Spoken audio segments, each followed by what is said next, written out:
వరుసగా మూడో రోజు గోల్డ్ రేట్స్ దిగి వచ్చాయి. 3 రోజుల్లో కలిపి బంగారం ధర 1250 రూపాయలు తగ్గింది. దీంతో 22 క్యారెట్ల గోల్డ్ మళ్లీ 80,000 దిగువకు పడిపోయింది. ఇక ప్యూర్ గోల్డ్ ఇవాళ 540 రూపాయలు తగ్గింది. ప్రస్తుతం హైదరాబాద్ లో ప్యూర్ గోల్డ్ 10 గ్రాములు 86,840 రూపాయలు, 22 క్యారెట్లు 10 గ్రాములు 79,600 రూపాయలుగా ఉన్నాయి. ఇక ఇవాళ కిలో వెండి ధర మరో 1000 రూపాయలు తగ్గింది. హైదరాబాద్ లో కిలో వెండి ధర 1,06,000 రూపాయలుగా ఉంది. నిన్న రాత్రి అంతర్జాతీయ మార్కెట్లో గోల్డ్ రేట్స్ 1% పైగా తగ్గి $2,900 దిగువకు పడిపోయాయి. ప్రస్తుతం ఔన్స్ గోల్డ్ $2,871గా ఉంది. ఇది ఫిబ్రవరి 12 కనిష్ట స్థాయి కావడం విశేషం. ఇటీవల గోల్డ్ రికార్డు స్థాయిలో $2,956 దాటింది. అనూహ్యంగా ఈ వారం గోల్డ్ ఇన్వెస్టర్లు లాభాల స్వీకరణకు దిగారు. దీంతో ఔన్స్ గోల్డ్ $80 పైగా తగ్గింది. ఇవాళ యుఎస్ ద్రవ్యోల్బణ డేటా వెలువడనుండటంతో ఇన్వెస్టర్లు గోల్డ్ పై పెట్టుబడుల్ని ఉపసంహరించుకుంటున్నారు. మెక్సికో, కెనడా ఉత్పత్తులపై మార్చి 4న సుంకాలు పెరగనున్నాయని ట్రంప్ ప్రకటించడంతో అమెరికాలో ద్రవ్యోల్బణం రేటు గరిష్ట స్థాయికి చేరుకోవచ్చనే వార్తలు వస్తున్నాయి. దీంతో యుఎస్ ఫెడ్ వడ్డీ రేట్లను పెంచొచ్చనే అంచనాలు వెలువడుతున్నాయి. దీంతో గోల్డ్ రేట్స్ రాబోయే రోజుల్లో తగ్గే అవకాశం ఉందని ఇండస్ట్రీ ఎక్స్పర్ట్స్ తీపి కబురు చెబుతున్నారు.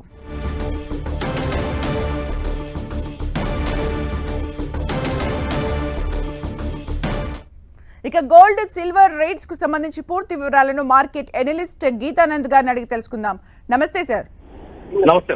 అంటే గత 3 రోజులుగా బంగారం ధర దిగి వస్తోంది, దీనికి కారణం ఏంటి సార్? సో యాక్చువల్ గా బంగారు విషయానికి వచ్చినట్లయితే ఇన్వెస్టర్లు లాభాల స్వీకరణకు శ్రీకారం చుట్టడంతో కొంతవరకు కూడా మనకి గోల్డ్ తగ్గినట్టు కనపడతా ఉంది. దాంతో పాటుగా ప్రపంచవ్యాప్తంగా కూడా ఈ ఫెడ్ రేట్లు కానీ, వడ్డీ రేట్లు కానివ్వండి, అలాగే ద్రవ్యోల్బణానికి సంబంధించినటువంటి డేటా కానివ్వండి, ఈ పరిణామాలు బంగారానికి దిశానిర్దేశం చేసేటువంటి అవకాశం ఉంటుంది. ప్రపంచవ్యాప్తంగా ఉన్నటువంటి ఈక్విటీ మార్కెట్స్ లో ఈ రోజు మనం సెల్ ఆఫ్ చూస్తూ ఉన్నాం. ఈ సెల్ ఆఫ్ డెఫినెట్ గా గోల్డ్ వైపు ఇన్వెస్టర్లు మళ్లీ దృష్టి సారించేటువంటి అవకాశం ఉంటుంది. ఏది ఏమైనా ఇప్పుడు ఏదైతే పతనమైందో అది తాత్కాలిక పతనం కింద మాత్రమే చెప్పుకోవాలి. తిరిగి అప్ సైడ్ ఇంకో స్వింగ్ వెళ్లేటువంటి అవకాశం ఉంటుంది. గత కొద్ది రోజుల్లో చూసినట్లయితే ఔన్స్ ధర 2,600 స్థాయి నుంచి 2,900 స్థాయి దాకా భారీ ర్యాలీ ఎక్కడ కూడా దిద్దుబాటుకు లోను కాకుండా పెరిగింది.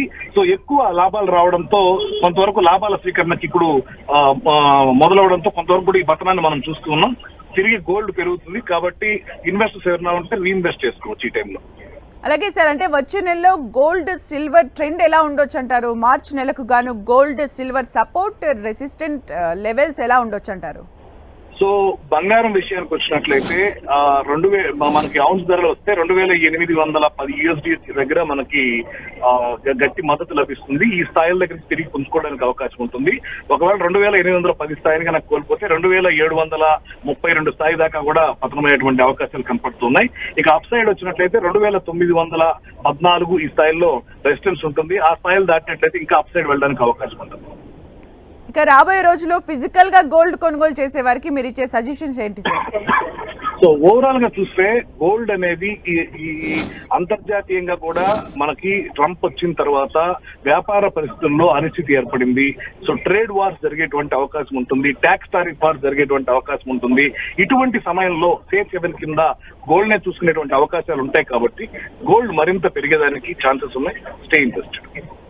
అలాగే ఓవరాల్ గా రాబోయే రోజుల్లో గోల్డ్ సిల్వర్ ట్రెండ్ ఎలా ఉండొచ్చు అంటారు? అయితే ఇన్వెస్టర్స్ కి మీరు ఇచ్చే సజెషన్స్ ఏంటి సార్? సో గోల్డ్, సిల్వర్ ఈ రెండింటిలో చూసినట్లయితే గోల్డ్ కొంచెం ఎక్కువ పెరిగేటువంటి అవకాశం ఉంటుంది కంపేరిటివ్ టు సిల్వర్. రెండు కూడా అప్ సైడ్ అయితే ఉంటాయి. వన్స్ ఈక్విటీ మార్కెట్ స్టెబిలైజ్ అయిన తర్వాత గోల్డ్ ఆర్ సిల్వర్ లో మీకు కన్సాలిడేషన్ జరుగుతుంది, పతనం అయితే ఉండకపోవచ్చు. Okay, thank you sir for the analysis.